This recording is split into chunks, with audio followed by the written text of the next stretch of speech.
période de questions. Questions en conférence téléphonique, donc je vais rappeler à ce moment-là aux journalistes de rester en sourdine jusqu'au moment où ils ont à poser leurs questions. Sans plus tarder, je laisse la parole à M. le maire. Merci. Alors, Luc, Charles Barceau qui est ici. Alors, la semaine dernière, on vous avait annoncé que le gouvernement nous octroyait 10 millions de dollars pour faire des prêts aux PME de Québec.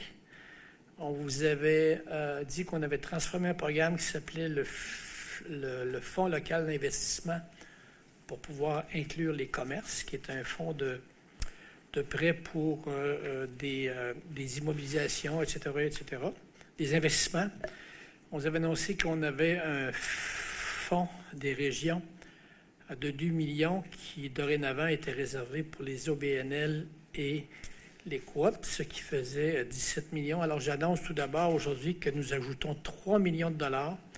Et donc, le fonds qu'on aura disponible à partir de lundi prochain sera d'une valeur de 20 millions de dollars. Ce 3 millions-là vient du nouveau plan commerce de 10 millions sur 2 ans que nous voterons lundi au Conseil. Mais il y a 3 millions dans cette somme-là qui sera distribuée de façon urgente dans les prochaines semaines. Et on est un peu dans la phase qu'on appelle, nous autres, rétablissement dans la gestion de crise à la ville. Alors, ce seront des 3 millions qui serviront à faire des événements pour améliorer la vitalité commerciale des artères lors de la reprise, accompagner les artères commerciales, les entreprises dans leur stratégie numérique, faire des campagnes de promotion pour l'achat local et même par quartier.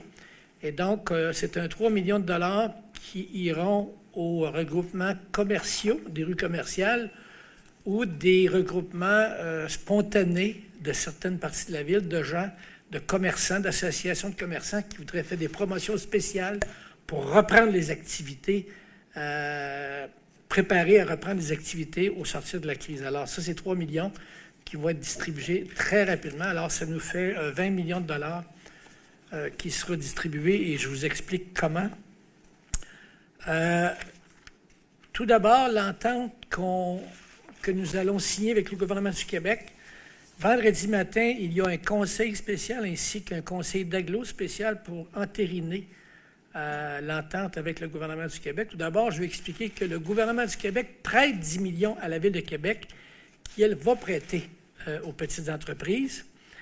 Et notre objectif, c'est que nous accueillons des demandes à partir de lundi matin.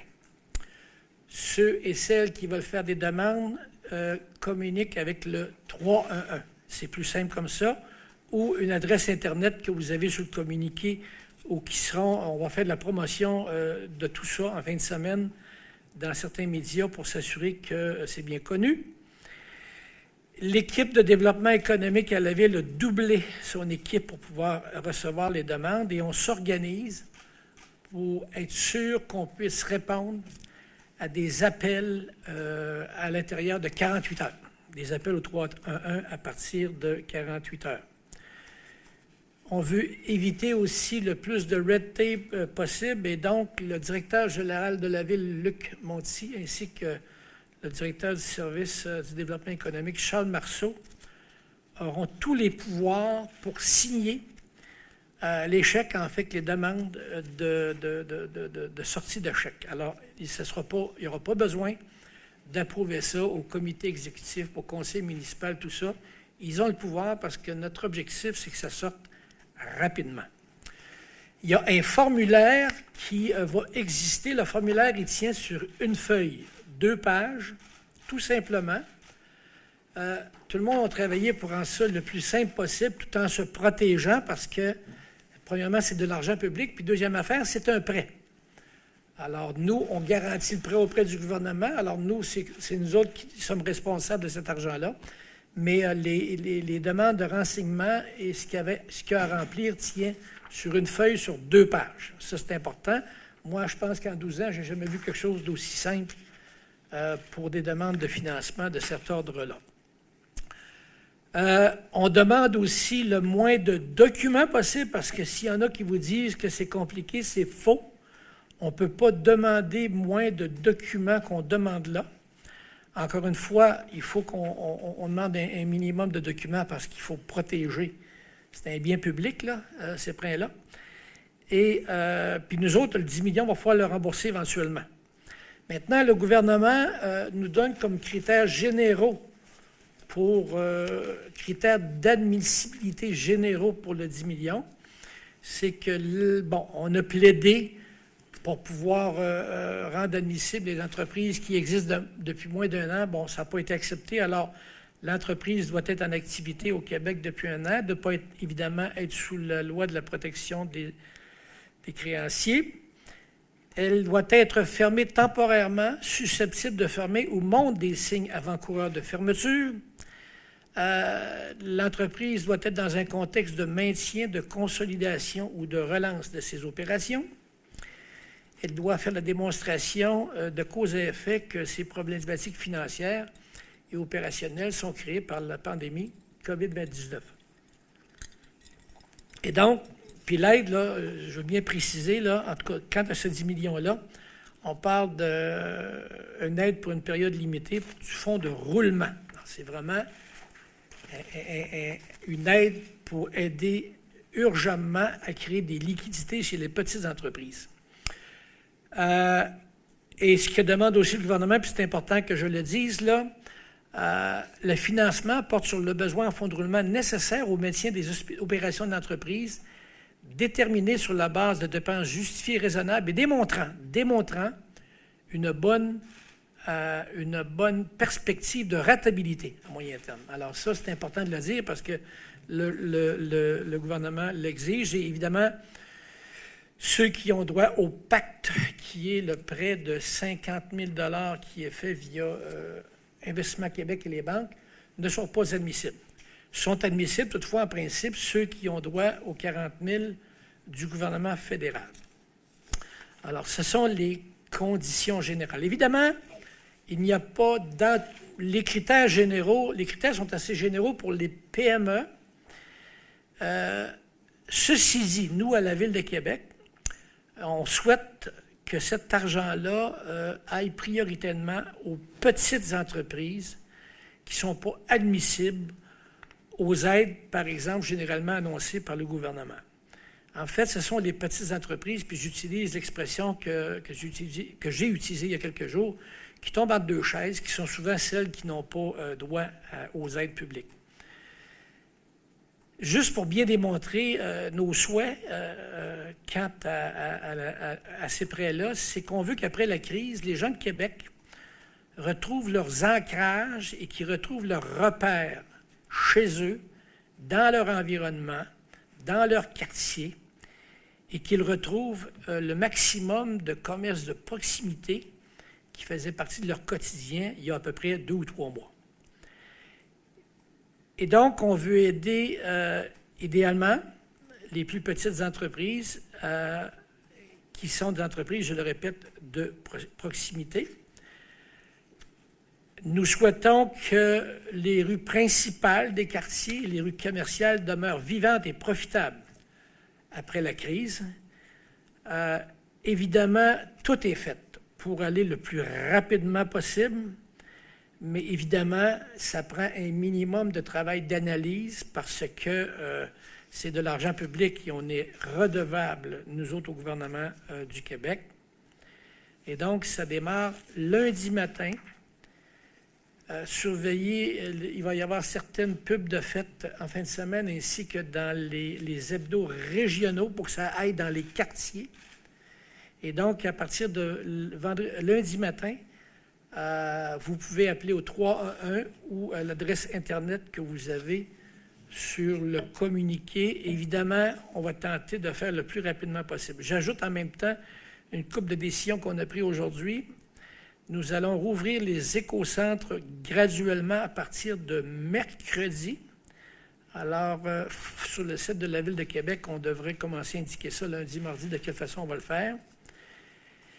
Je veux vous dire aussi que les entreprises qui s'occupent de monter, de démonter les abris d'auto sont devenus un service essentiel parce qu'on a, en fin de semaine, semble-t-il, qu'il y en a une quarantaine se sont envolés.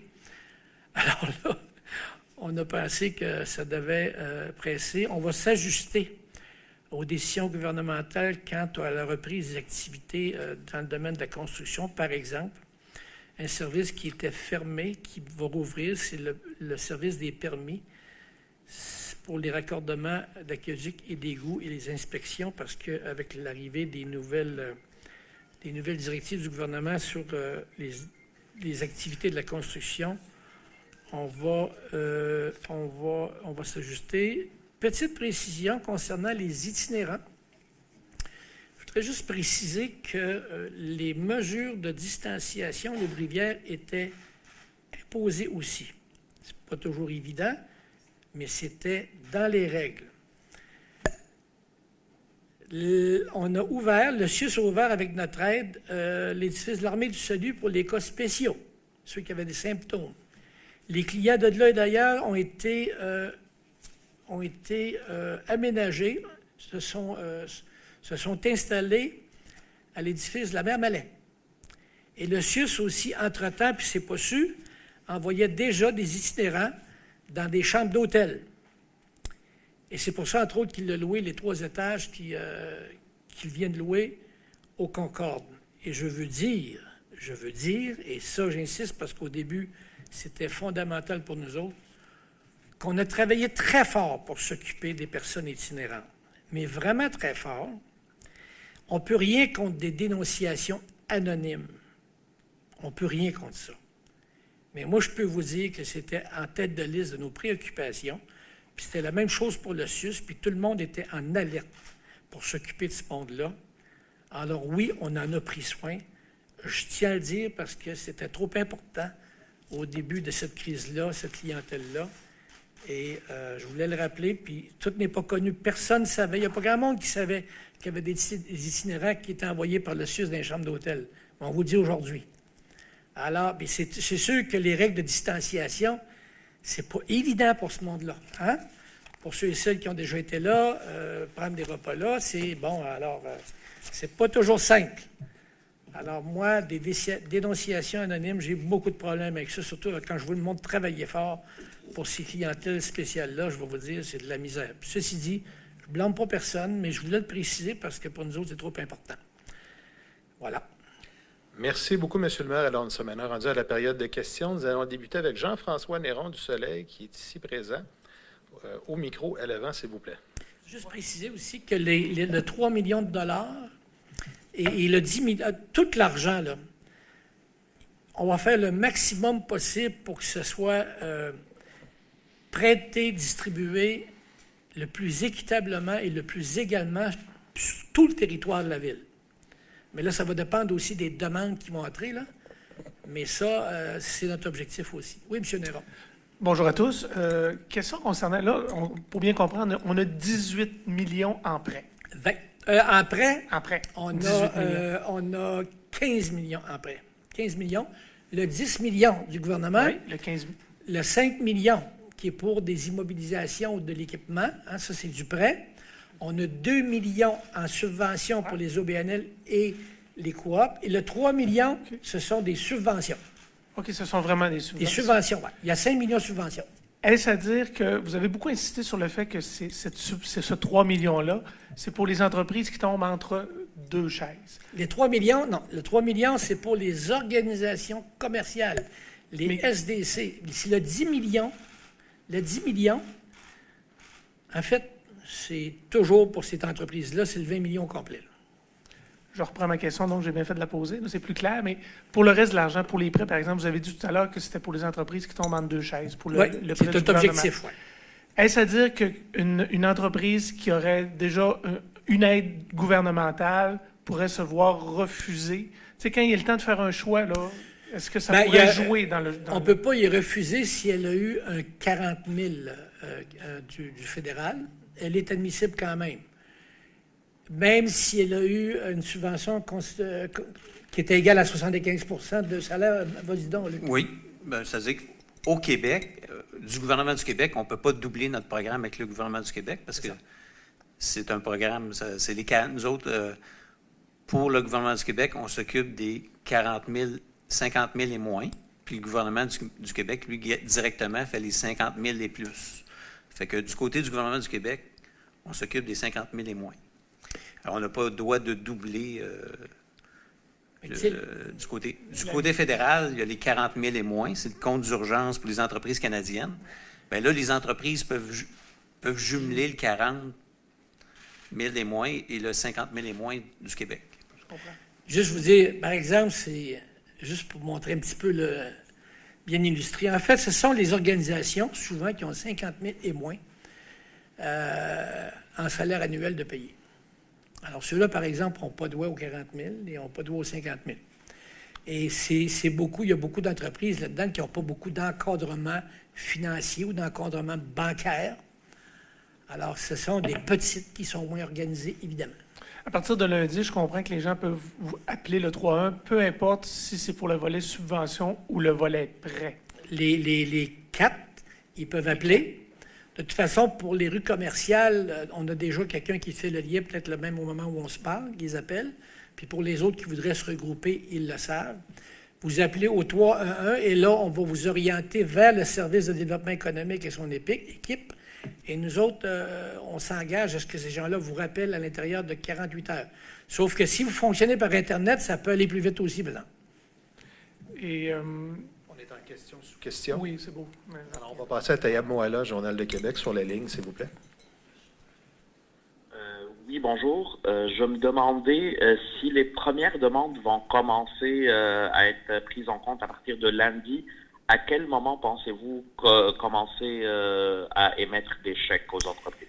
Les premiers chèques devraient être émis 2 semaines après lundi prochain. Parce que, je vais vous dire que la première opération, c'est de laisser rentrer les demandes, puis tenter de voir à quoi ça ressemble, là. À quoi on va avoir affaire dans les prochaines semaines. Est-ce que les demandes rentrent vite? Quel genre d'entreprise? Quel genre d'organisation? Il faut qu'on prenne une photo un peu pour se donner une façon, un corridor d'analyse, ce qu'on appelle nous autres une clé ici, une façon d'analyser pour tenter de servir le plus de monde possible. Mais notre objectif, c'est que quelle date qu'on est aujourd'hui? Là? 15. Bon, alors, juste aller voir, je vais aller dans le calendrier, là, si je peux savoir comment ça marche, cette affaire-là. Alors, lundi, on est le 20. Alors, disons que le premier chèque, il faudrait qu'il sorte le 4 mai. Le 4 mai. Charles, correct? Le premier. Ça marche? Alors, on veut que le chèque sorte le 4 mai. Alors, Charles est ici. Il vient d'opiner du bonnet, mais... alors, c'est ça, c'est dit. En sous-question. Et dans vos scénarios, vous pensez avoir combien de demandes d'entreprises? Je ne le sais pas. Nous, ce qu'on souhaite faire, c'est d'aider entre 500 et 1000 entreprises. C'est notre jauge, là. Okay. Pour ce qui est des demandes, je peux pas... En sous-question, la règle du... Pardon? Allez-y. OK. La règle du un an, une des règles là pour le premier 10 millions prêtés par le gouvernement, c'était d'avoir pignon sur rue depuis au moins un an. Puis on comprend que c'est une règle gouvernementale. Bon, ça a posé quelques problèmes, particulièrement dans Saint-Jean-Baptiste, où il y a beaucoup de commerces qui sont relativement neufs.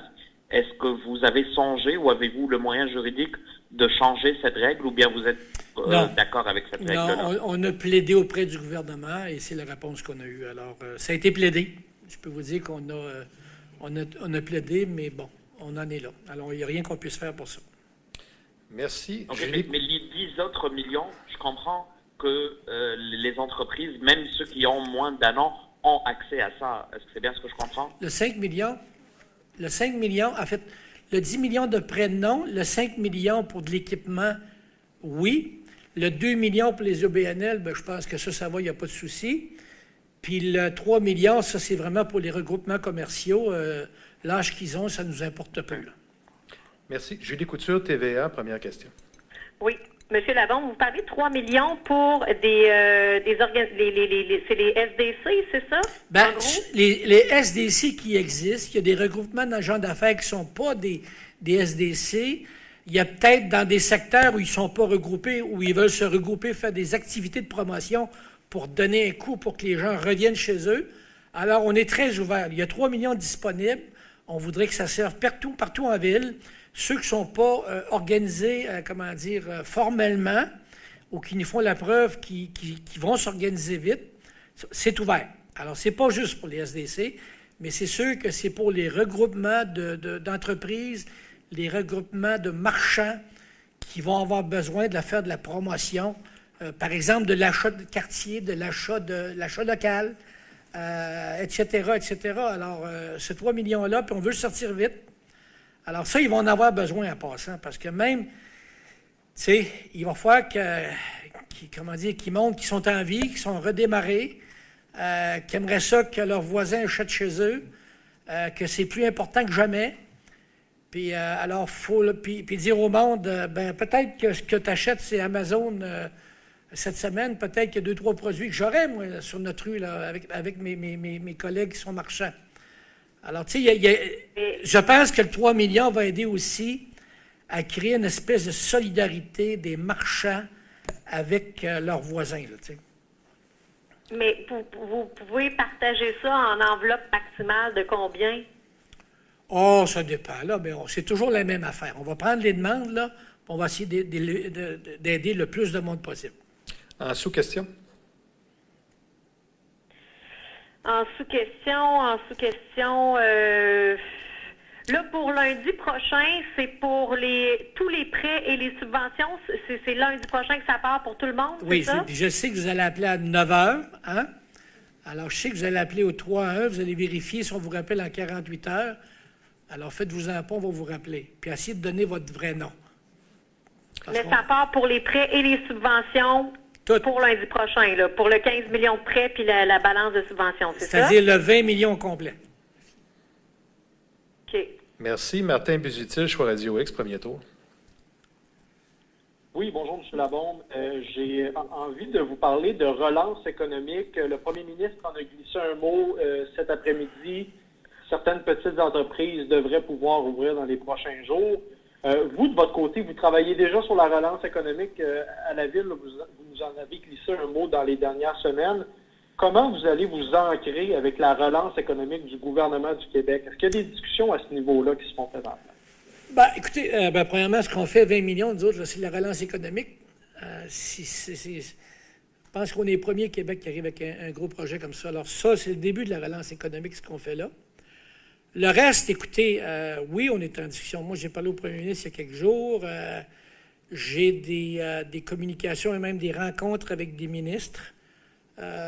Nos organisations municipales ont des discussions constantes avec et le gouvernement du Québec et le gouvernement fédéral d'autre part. Alors, les gouvernements testent avec nous autres, généralement, ce qu'ils veulent faire. Alors, ça base actuellement, ça base des affaires. Mais encore là, tu sais, comment dire, il y a des projets d'investissement, mais encore là, il y a des choses qui vont prendre quelques semaines avant que toute la chaîne d'approvisionnement se rétablisse. Parce qu'actuellement, nous autres, c'est un peu notre problème. On a de l'argent pour investir, on a tout ce qu'il faut. Parce que dans le fond, on va vous dire une chose. Avec le 866 millions qu'on a dans le programme d'investissement de Québec, la reprise économique est là. Puis, ce 20 millions-là qu'on démarre lundi matin, on a tout ce qu'il faut pour faire de la reprise économique. En plus de discuter avec le gouvernement du Québec puis le gouvernement fédéral. Alors, actuellement, on est capable, on a l'argent pour investir, pour donner un bon coup, un bon